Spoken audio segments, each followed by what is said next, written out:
Swerte namin, nakakita kami ng isang pansit karton sa cabinet. Ano yan? Pansit karton? Alam ko.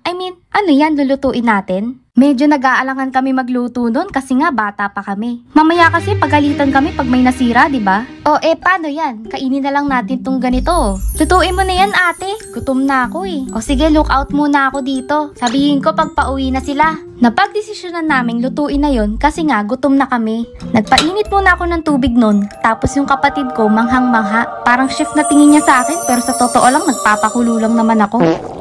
Paglagay ko ng pansit karton, nakalimutan ko na may seasoning nga pala yung kasama. Di nahulog din yung seasoning sa kumukulong tubig. At doon na ako nag-start magpanik. Hala! Hala! Hala! Hala! Hala! Hala! Hala! Hala! Hala! Bakit? Anyari? Nahulog ata ni ate yung pang-season? Yung seasoning. Yung seasoning?